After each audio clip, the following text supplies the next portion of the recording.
हाय बच्चों, कैसे हैं आप लोग। आई थिंक आप सभी लोग ठीक होंगे।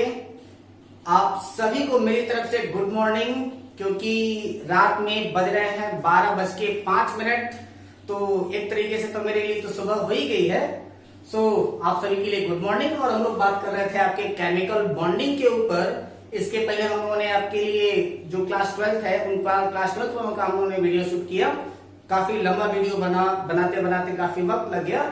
तो अब हम लोग बात करते हैं रात के 12 बजे आप लोगों के केमिकल बॉन्डिंग के ऊपर। और पिछले क्लास में मैंने आपको 2 क्वेश्चन दिए थे जिसका आप लोगों में से कई सारे लोगों ने रिप्लाई नहीं किया है। और मैंने आपको सिर्फ छोटी सी बात कही थी। मैंने आपको कहा क्या था कि आप हमको बना करके दिखा दीजिए क्या C6H6। और मैंने आपको बताया था क्या H2SO4 बनाने के लिए। और मैंने कहा क्या था कि H2SO4 क्या है, आपका एक प्रकार का रिसेप्शन है।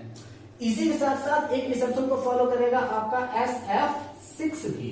और हम लोग यहाँ पर आज बात करने वाले हैं आपके SF6 के भी बारे में। ठीक है, तो सबसे पहले हम लोग करते क्या है कि आपका C6H6 के बारे में हम लोग बात कर ले। और C6H6 के बारे में अगर हम बात करते हैं तो आपका क्या है, सबसे पहले C एटॉमिक नंबर कितना, कार्बन एटॉमिक नंबर 6 यानी कि 2 and 4 कंप्लीट होने के लिए 4 इलेक्ट्रॉन्स।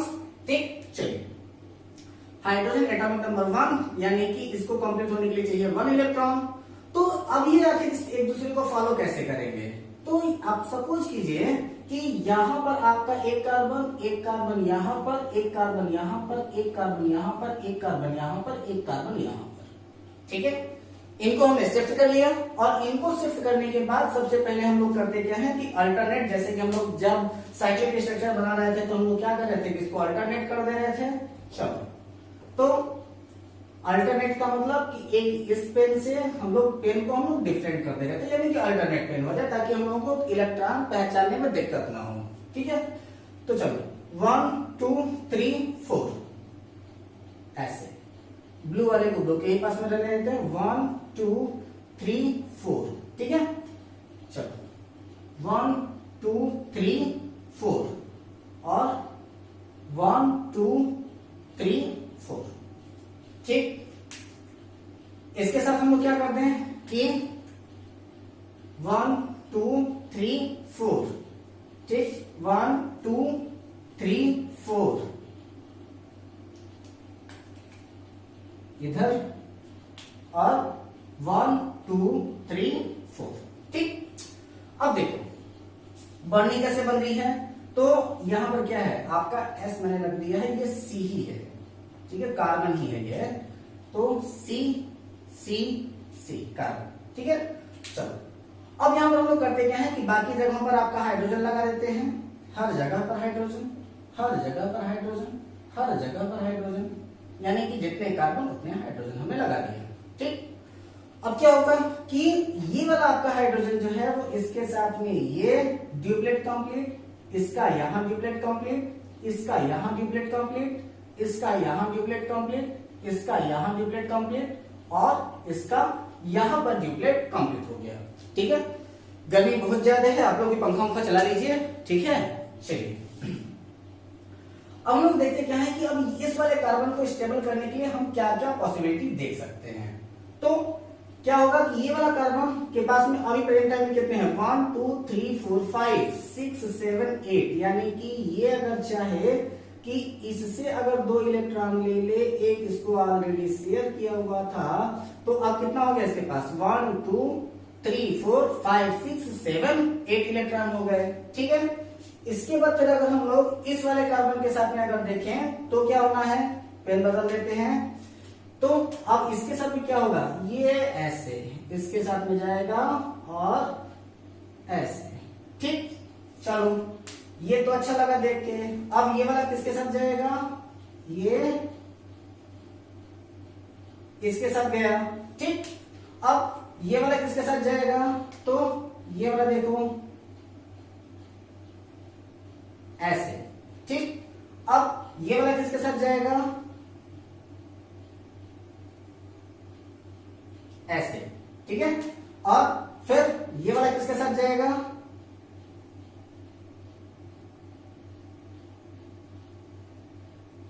ऐसे। ठीक, तो अब आप लोग क्या देखते हो कि जब यहां पर आपका कोई भी कार्बन है, तो इस एक कार्बन के साथ में यहाँ पर डबल बॉन्ड, तो यहाँ पर इसके साथ ये सिंगल बॉन्ड बनाया, इसके साथ ये जब डबल बॉन्ड बनाएगा तो इसके साथ ये क्या करेगा, सिंगल बॉन्ड बनाएगा, इसके साथ अगर ये डबल बॉन्ड बनाया तो इसके साथ सिंगल बॉन्ड, तब ये इसके साथ डबल बॉन्ड बना लेगा। ठीक, बाकी का जितना भी पोजीशन है उन सभी के सभी पोजीशन पर आपका क्या हो जाएगा, आपका हाइड्रोजन एग्जिस्ट कर जाएगा। ठीक, हाइड्रोजन को हमने एग्जिस्ट करा दिया और अब ये कॉम्प्लेक्स स्ट्रक्चर किसका बन गया है, और ये बन गया है आपके बेंजीन का। ठीक, तो आप लोग इसका डाटा स्ट्रक्चर इस प्रकार से बनाना चाहें तो आप लोग इस तरीके से इसका डाटा स्ट्रक्चर बना सकते हैं, जल्दी बना लीजिए। नेक्स्ट हम लोग बात करने वाले थे इसकी H2SO4 के बारे में। तो अब C6H6 की कहानी खत्म। अभी C6H6 के बारे में एक बार और डिस्कस करना है और वो हम लोग बात करेंगे आपके SPDF के अकॉर्डिंग। ठीक है, चलो अब हम बात करते हैं किसका, H2SO4 के अकॉर्डिंग। तो यहाँ पर आपका H एटॉमिक नंबर 1 यानी कि 1, सल्फर एटॉमिक नंबर 16 यानी कि 286 और ऑक्सीजन एटॉमिक नंबर 8 यानी कि 26। ठीक, इसे कंप्लीट होने के लिए 2 चाहिए, इसे कंप्लीट होने के लिए कितना चाहिए, 2 चाहिए, इसे कंप्लीट होने के लिए 1 चाहिए। लेकिन सल्फर यहाँ पर एक्सेप्शन फॉलो करता है, और एक्सेप्शन कैसे फॉलो करता है तो देखिए, सल्फर सेंट्रल एटम हो जाएगा, इसके बाद फिर आपका 1 2 3 4 5 6 इलेक्ट्रॉन यहाँ पर सल्फर के पास में ऑलरेडी हो चुके हैं। इस सल्फर को फॉलो करेगा कौन, ऑक्सीजन अपने 6 इलेक्ट्रॉन के साथ 1 2 3 4 और 5 6, 1 2 3 4 5 6, यहां 1 2 3 4 और 5 6, इधर 1 2 3 4 5 6। ठीक है, अब इसके पास में क्या है कि बच के कितना गया कि एक का सल्फर हो गया, 4 ऑक्सीजन हो गया, बचा कितना 2 हाइड्रोजन। तो यहां पर एक हाइड्रोजन इधर और एक हाइड्रोजन इधर। ठीक, ये हो गया हाइड्रोजन का ड्यूप्लेट कंप्लीट, ये हो गया हाइड्रोजन का ड्यूप्लेट कंप्लीट। ठीक, अब यहां पर ऑक्सीजन क्या करता है कि अपना ऑक्टेट कंप्लीट करने के लिए एक हाइड्रोजन से इलेक्ट्रॉन लेता है और एक सल्फर से इलेक्ट्रॉन लेता है। ठीक, यहां पर भी ये ऑक्सीजन की सेम कंडीशन में ये ऐसे करता है। ये ऑक्सीजन क्या करता है कि 2 इलेक्ट्रॉन सीधे सीधे सल्फर से ही लेता है और ये वाला ऑक्सीजन भी 2 इलेक्ट्रॉन सीधे सीधे सल्फर से ही ले रहा है। लेकिन अब यहां पर सल्फर को तो चाहिए थे सीधे सीधे केवल 2 ही इलेक्ट्रॉन, वो अपने आप को स्टेबल कर लेता, लेकिन सल्फर यहां पर 2 इलेक्ट्रॉन ना लेकर के बल्कि जिनको जिनको दिया है सबसे इलेक्ट्रॉन लेने लगता है। 2 इनके साथ, 2 इनके साथ, 2 इनके साथ और 2 इनके साथ। टोटल कितने हो गए 1 2 3 4 5 6 7 8 9 10 11 12। जनरली होने चाहिए कितने 8 होने चाहिए, इसमें यहाँ पर किसने किया है अपने 12 इलेक्ट्रॉनों को इसने किया है, फिर भी ये स्टेबल है। ठीक है, तो आपका रिएक्शन का स्ट्रक्चर क्या बन जाएगा, H single bond O single bond S single bond O single bond H double bond O double bond O। That is your structure. अब लास्ट वाला हमारा, और वो क्या है आपका SF6। क्या है SF6। तो चलिए बात कर लेते हैं हम लोग SF6 के बारे में। तो सल्फर एटॉमिक नंबर 16 यानी कि 2 and 8 and 6 और फ्लोरीन एटॉमिक नंबर 9 यानी कि 2 and 7। इसको चाहिए 1, इसको चाहिए 2, लेकिन सारा का सारा खेल एक बार फिर से गड़बड़ हो रहा है। सल्फर 1 2 3 4 5 6 और इसको फॉलो कौन कर रहा है, फ्लोरीन अपने साथ इलेक्ट्रॉन के साथ इसको फॉलो कर रहा है। 1 2 3 4 5 6 7 fluorine, 1 2 3 4 5 6 7 fluorine, 1 2 3 4 5 6 7 fluorine, 1 2 3 4 5 6 7 fluorine, 1 2 3 4 5 6 7 fluorine, 1 2 3 4 5 6 7। इससे एक इलेक्ट्रॉन लिया फ्लोरीन का कंप्लीट, इससे एक इलेक्ट्रॉन लिया फ्लोरीन का कंप्लीट, इससे एक इलेक्ट्रॉन लिया फ्लोरीन का कंप्लीट, इससे एक इलेक्ट्रॉन लिया फ्लोरीन का कंप्लीट ऑक्टेट, इसका ऑक्टेट कंप्लीट, इसका ऑक्टेट कंप्लीट। और जब सबको ऑक्टेट इसने कंप्लीट करा दिया तो एक्चुअली अब सल्फर भी करेगा क्या, जिसको जिसको इसने इलेक्ट्रॉन दिया है सबसे इलेक्ट्रॉन लेगा, यानी कि चाहिए थे सिर्फ 2 लेकिन ये ले लिया है टोटल 6 इलेक्ट्रॉन दूसरों से। तो कंडीशन फिर से इसकी वही बन जाएगी 1 2 3 4 5 6 7 8 9 10 11 12 चाहिए थे 2 और ले लिया इसने कितना 12 एक्सेप्शन है, सबके साथ इसने सिंगल बॉन्ड बना लिया है। ठीक 1 2 3 4 5 और ये हो गया आपका 6। ठीक इसको हम लोग क्या कहते हैं, आपको इसको हम लोग कहते हैं SF6 मॉलिक्यूल। जल्दी से इसका डायग्राम ड्रा कर लीजिए। वैसे ही अगर आप चाहें तो आप IF7 का भी स्ट्रक्चर आप लोग ड्रा कर सकते हैं, सेम ऐसे ही स्ट्रक्चर बनेगा। वहां पर क्या है कि आयोडीन के आउटर मोशन में 7 इलेक्ट्रॉन, उसको चाहिए था केवल 1, लेकिन वह अपने 7 इलेक्ट्रॉन को शेयर करके उनके साथ में क्या बना सकता है, वह उनके साथ में कोवेलेंट बॉन्ड बना सकता है। तो ये तो आपकी कहानी थी कुछ इंपॉर्टेंट कोवेलेंट बॉन्ड्स की। अब लोग बात करते हैं किसकी, आयनिक बॉन्ड की। तो यहां पर हम लोग दो चीजें पढ़ते हैं एक साथ, एक तो हम लोग करते हैं आयनिक बॉन्ड और दूसरे को हम लोग कहते हैं आपका कोऑर्डिनेट बॉन्ड। ठीक है, तो एक साइड में हम लोग लिखते हैं क्या, आयनिक बॉन्ड, आयनिक बॉन्ड, और दूसरे साइड में हम लोग लिख देते हैं कोऑर्डिनेट बॉन्ड। ठीक है, बॉन्ड। अब एक्चुअली बात क्या है कि इन दोनों के बीच में एक्चुअल डिफरेंस क्या है। अक्सर देखा जाता है कि आयनिक बॉन्ड और आपका कोऑर्डिनेट बॉन्ड देखने में बिल्कुल एक तरीके के लगते हैं, तो आखिर आपका आयनिक बॉन्ड क्या है, आपका कोऑर्डिनेट बॉन्ड क्या है, दोनों को हम डिफरेंशिएट कैसे करेंगे। तो यहां पर हम लोग क्या करते हैं कि इन आयनिक बॉन्ड ये क्या होते हैं कि ये पोलर होते हैं। क्या होते हैं, ये पोलर होते हैं, यानी कि इनमें चार्ज होता है पॉजिटिव या फिर नेगेटिव। ये पोलर होंगे, यानी कि इनमें एक पार्टिकल ऐसा होगा जो आपका पॉजिटिव होगा और एक साइड में होता क्या है कि एक साइड में इसका नेगेटिव होगा। लेकिन कोऑर्डिनेट बॉन्ड में पोलरिटी डिफाइन नहीं होती है, यानी कि ये जरूरी नहीं है कि वो पोलर हो। ठीक है, तो ये पोलर हो ऐसा जरूरी नहीं है। ठीक है, पोलरिटी नॉट नेसेसरी। ठीक, अब ये क्या होता है कि ये क्या करता है कि donate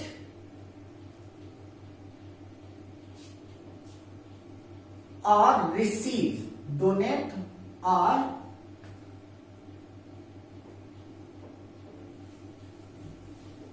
receive electron to get stability. ये अपना इलेक्ट्रॉन डोनेट करते हैं या तो फिर वो इलेक्ट्रॉन को एक्सेप्ट करते हैं, यानी कि डोनेट करते हैं या फिर रिसीव करते हैं। क्यों, अपने आप को स्टेबल करने के लिए, यानी कि स्टेबिलिटी को गेन करने के लिए। लेकिन कोऑर्डिनेट बॉन्ड में ऐसा कुछ नहीं है। वो क्या करता है कि donate lone pair after stability, after stability, यानी कि कोऑर्डिनेट कहता क्या है कि हम अपना इलेक्ट्रॉन तब तक नहीं देंगे जब तक कि हम खुद स्टेबल ना हो जाएं। ठीक, तो ये आपके दो मेन केसेस हैं। तो इन दोनों केसेस को आप लोग सबसे ज्यादा ध्यान रखेंगे और इनके बारे में हम लोग कुछ एग्जांपल्स के बारे में बात करते हैं। तो सबसे पहले हम लोग बात करते हैं आपके आयनिक बॉन्ड के बारे में कि आपका आयनिक बॉन्ड का फॉर्मेशन कैसे हो सकता है। तो सपोज करो कि यहाँ पर हम लोग क्या करते हैं, आयनिक बॉन्ड के बारे में बात करते हैं। आयनिक बॉन्ड में आपका क्या है, मैंने क्या कहा था कि ये अपने इलेक्ट्रॉन को डोनेट करते हैं या फिर रिसीव करते हैं। यहाँ पर शेयरिंग की बात नहीं हो रही है। यहाँ पर क्या है कि वह अपना एक क्या होता है कि इलेक्ट्रॉन का डोनर होता है और एक जो होता है इलेक्ट्रॉन का रिसीवर होता है। जो इलेक्ट्रॉन का डोनेट करता है उसके ऊपर पॉजिटिव चार्ज आता है और जो इलेक्ट्रॉन को रिसीव करता है उसके ऊपर नेगेटिव चार्ज आ जाता है। ठीक, तो अब यहाँ पर जैसे देखिए कि क्या हो जा रहा है कि जैसे अगर हम मान ले NaCl को अगर हम लोग बनाना हो लेवेज स्ट्रक्चर के अकॉर्डिंग तो क्या बनेगा, Na एटॉमिक नंबर 11 यानी कि 281 और Cl एटॉमिक नंबर 17 यानी कि 287। अब अगर आप यहाँ पर ध्यान से देखें तो आप क्या पाएंगे कि इसके पास में ऑक्टेट कंप्लीट करने के लिए एक इलेक्ट्रॉन चाहिए था और इसके पास में एक इलेक्ट्रॉन ज्यादा है। तो ऐसी कंडीशन में सोडियम क्या करेगा, अपना एक इलेक्ट्रॉन सीधे सीधे डोनेट कर देगा क्लोरीन को और बन जाएगा आपका क्या, NaCl। और इसको हम लोग क्या कहते हैं, आयनिक बॉन्ड कहते हैं। ठीक, अगला एग्जांपल हम लोग देख लेते हैं जल्दी जल्दी। चलिए अब हम लोग आपको बात करते हैं क्या, CaO MgCl2 LiOH, ठीक है। तो सबसे पहले हम लोग बात करते हैं क्या, CaO का। तो Ca एटॉमिक नंबर 20 क्या बन जाएगा, 2882, ठीक। तो इसके पास में 2 इलेक्ट्रॉन अधिक हैं और ऑक्सीजन एटॉमिक नंबर 8 यानी कि 286, 2 and 6 इसको 2 इलेक्ट्रॉन चाहिए। तो ऐसी कंडीशन में Ca क्या करता है, अपने दोनों इलेक्ट्रॉनों को डायरेक्टली ऑक्सीजन के ऊपर ट्रांसफर कर देता है और बनाता है आयनिक बॉन्ड और बनेगा क्या आपका CaO, और यहां पर आपका क्या है, आयनिक बॉन्ड है, ठीक। अब अगला बात करते हैं हम लोग क्या, MgCl2 की। तो MgCl2 क्या कहता है कि यहां पर आपका मैग्नीशियम एटॉमिक नंबर 12 यानी कि 282 और क्लोरीन एटॉमिक नंबर 17 यानी कि 287, इसके पास 2 इलेक्ट्रॉन ज्यादा है, इसको 1 इलेक्ट्रॉन चाहिए। मॉलिक्यूल क्लोरीन के 2 अवेलेबल हैं, तो क्या हो जाएगा, एक Mg प्लस चार्ज, ठीक है, एक Cl इधर, एक Cl इधर, 1 2 3 4 5 6 7, 1 2 3 4 5 6 7, और यहां पर मैग्नीशियम क्या करेगा, सीधे सीधे 1 इलेक्ट्रॉन उठा करके इस पे ट्रांसफर और 1 इलेक्ट्रॉन उठा करके इस पे ट्रांसफर, बन गया आपका ionic bond.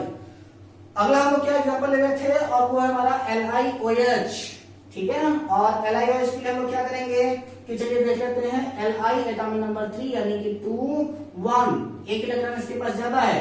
Oxygen atomic number कितना, 8 यानी कि 2 and 6, हाइड्रोजन 1 यानी कि 1। चलो बना लो स्ट्रक्चर, ऑक्सीजन 1 2 3 4 5 6। इसके बाद फिर चलो अब देखते क्या है, हाइड्रोजन 1, ये हो गया हाइड्रोजन का ड्यूप्लेट कंप्लीट। और यहां पर जब ऑक्सीजन ने इसके साथ बॉन्ड बनाया, ऑक्सीजन के साथ, तो यहाँ हाइड्रोजन के साथ, तो इसके पास में 1 2 3 4 5 6 7 इलेक्ट्रॉन ही हुए। अभी भी इसको 1 इलेक्ट्रॉन की नेसेसरी है, तो Li के ऊपर 1 प्लस चार्ज होता है, जिसका डोनेटर वो डायरेक्टली ऑक्सीजन के ऊपर कर देता है। तो ये क्या बन जाएगा आपका Li ionic with O single bond with H, बनेगा क्या आपका LiOH, ठीक। वैसे ही अगर आपको बनाना हो CaOH ट्वाइस, तो भी वो बिल्कुल ऐसे ही फॉरवर्ड करेगा। कहां पर आपका OH के साथ, जैसे कि यही आपका क्या हो जाएगा Ca, तो 1 इलेक्ट्रॉन इसको, 1 इलेक्ट्रॉन इसको, O single bond H, O single bond H। ये आपको इस तरीके से फॉलो करने वाला रिएक्शन है, ठीक। तो ऐसे तो बन जाएगा आपका आयनिक बॉन्ड। अगर हम आपके कोऑर्डिनेट बॉन्ड की बात करें कि कोऑर्डिनेट बॉन्ड कैसे बनता है, तो कोऑर्डिनेट के बारे में देख लीजिए।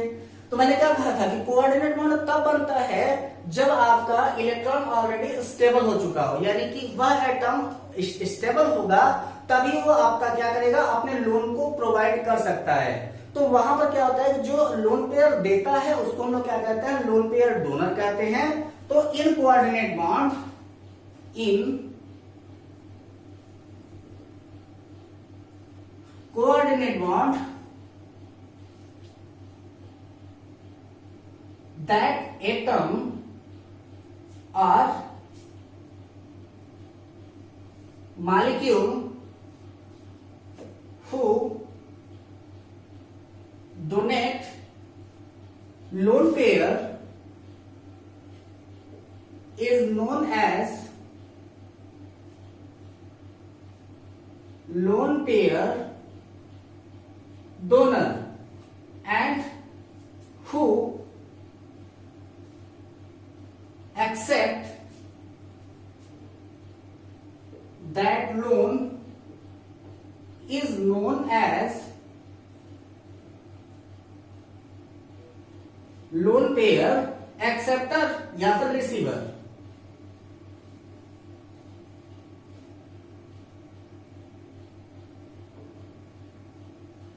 क्या कहते हैं, लोन पेयर एक्सेप्टर या फिर लोन पेयर इसको रिसीवर कह देते हैं। जैसे अगर इसका एग्जाम्पल हम लोग लेना हो तो सबसे पहले हम लोग क्या लेते हैं, आपका NH3BF3, ठीक है। अगर आप NH3BF3 को अगर बना रहे होंगे तो आपका बिल्कुल आसानी से बन जाएगा। जल्दी से इसका फॉलो रिएक्शन बना करके दिखाइए। चलिए मैं बना के दिखाता हूं। तो आपका सबसे पहले क्या है कि इसको 2 पार्ट में बांट लीजिए, एक है आपका NH3, दूसरे साइड में आपका BF3, ठीक। तो अब आपका लगे क्या है कि सबसे पहले नाइट्रोजन एटॉमिक नंबर 7 यानी कि 2 and 5, हाइड्रोजन एटॉमिक नंबर 1 यानी कि 1, बोरान आपका एटॉमिक नंबर 5 यानी कि 2 and 3, फ्लोरीन एटॉमिक नंबर 7 यानी कि एटॉमिक नंबर 9 यानी कि 2 and 7। चलो अब देखते हैं क्या हो जाता है। नाइट्रोजन 1 2 3 4 5, इसके साथ में इसको फॉलो कर रहा है कौन? हाइड्रोजन फॉलो कर रहा है। तो हाइड्रोजन हाइड्रोजन हाइड्रोजन, ये इसके साथ, ये इसके साथ, ये इसके साथ, तो ड्यूप्लेट तो कंप्लीट हो गया हाइड्रोजन का। अब इसके पास में 5 थे, 3 और चाहिए था, तो अब इसने 3 को यहां पर इसने शेयर कर दिया और यहां पर इसका 1 2 3 4 5 6 7 8 हो गया। लेकिन अभी भी आप देखिए कि इसके स्टेबल होने के बावजूद भी इसके ये दोनों इलेक्ट्रॉन फ्री हैं और इन्हीं दोनों इलेक्ट्रॉन का जब वो डोनेट होगा, यानी कि स्टेबल होने के बाद जब ये अपना इलेक्ट्रॉन किसी को डोनेट करेगा तो वहीं पर आपका क्या बनेगा? कोऑर्डिनेट बॉन्ड बनेगा। फॉरवर्ड रिएक्शन नंबर 2 क्या कहता है कि आपका क्या है? BF3 है। तो B यानी कि 1 2 3, इधर आपका फ्लोरीन, इधर आपका फ्लोरीन और इधर आपका फ्लोरीन। पेन बदल देता हूं मैं, ये आपका फ्लोरीन, ये आपका फ्लोरीन, ये आपका फ्लोरीन। 1 2 3 4 5 6 7, 1 2 3 4 5 6 7, 1 2 3 4 5 6 7। ये इसके साथ इलेक्ट्रॉन लिया तो स्टेबल ऑक्टेट लेकर के, और ये इसका इलेक्ट्रॉन लेकर के ऑक्टेट लेकर कंप्लीट, और ये इसका लेकर के ऑक्टेट लेकर के कंप्लीट। लेकिन जब बोरान ने जिसको जिसको इलेक्ट्रॉन दिया है उससे अगर जब ये इलेक्ट्रॉन लेना स्टार्ट कर दिया तो इसके पास में ये इसका इलेक्ट्रॉन, ये इसका इलेक्ट्रॉन, ये इसका इलेक्ट्रॉन। तो अभी भी आप देखेंगे कि बोरान के पास कितने हैं? 1 2 3 4 5 6, कितने इलेक्ट्रॉन की कमी है? 2 इलेक्ट्रॉन की कमी है। जैसे 2 मिलेगा उसका 1 कंप्लीट हो जाएगा। तो ये जो आपका नाइट्रोजन है वह अपना इलेक्ट्रॉन इसको डोनेट कर देता है और दो के दोनों स्टेबल हो जाते हैं और रिएक्शन आपका क्या बन जाता है, यानी कि जो आपका स्ट्रक्चर बनता है वो क्या बनता है? N single bond H single bond H single bond H और coordinate with B single bond F single bond F single bond F। इसी का स्ट्रक्चर को हम लोग कहते हैं क्या? NH3BF3। एक एग्जांपल और इसका देखते हैं हम लोग। तो आपका क्या हो जाएगा? आपका H3O+। ठीक, तो अब यहां पर आप देखिएगा कि जब यहाँ पर H3O+ की बात अगर करें तो यहाँ पर आपने क्या देखा था कि H2O के साथ में आपका कोवलेंट बॉन्ड बन रहा था। जैसे ही H3O+ की बात करेंगे तो आप करेंगे क्या कि सबसे पहले ऑक्सीजन एटॉमिक नंबर कितना? 8 यानी कि 2 and 6, हाइड्रोजन एटॉमिक नंबर 1 यानी कि 1 और आपका H+, एक ऐसा H+ भी है जिसके पास में कोई इलेक्ट्रॉन नहीं है और इसको भी स्टेबल करना है। तो ऐसे कंडीशन में क्या हो जाएगा? चलो देखो, ऑक्सीजन 1 2 3 4 5 6, ठीक, इसके साथ में 2 हाइड्रोजन तो सीधे सीधे इसके साथ अटैच होंगे, एक हाइड्रोजन इधर, एक हाइड्रोजन इधर। ये इसका ड्यूप्लेट कंप्लीट, ये इसका ड्यूप्लेट कंप्लीट और ये हो गया आपके ऑक्सीजन का ड्यूप्लेट कंप्लीट। लेकिन यहां पर आपका जो H+ है इसके आउटर मोस्ट शेल में कोई इलेक्ट्रॉन नहीं है, यानी कि इसको स्टेबल होने के लिए 2 इलेक्ट्रॉन चाहिए। तो ये ऑक्सीजन क्या करेगा? अपना लोन इसको ट्रांसफर कर देगा। तो क्या बनेगा? आपका H single bond O single bond H with the coordinate bond H+ और बनेगा क्या आपका? H3O+। ठीक है, चलिए इससे रिलेटेड आपको कोवलेंट, कोऑर्डिनेट और आयनिक से रिलेटेड आप अपने एग्जांपल अपने बुक में से ढूंढिएगा। अगर आपको कोई भी ऐसा हो जो आपको समझ में ना आए तो आप उसको हमसे जरूर पूछ लीजिएगा। मिलते हैं अपने अगले वीडियो में कुछ और इससे जुड़े हुए अन्य जानकारियों के साथ। तब तक अपना और अपनों का ख्याल रखिएगा। जय हिंद, take care, all the best.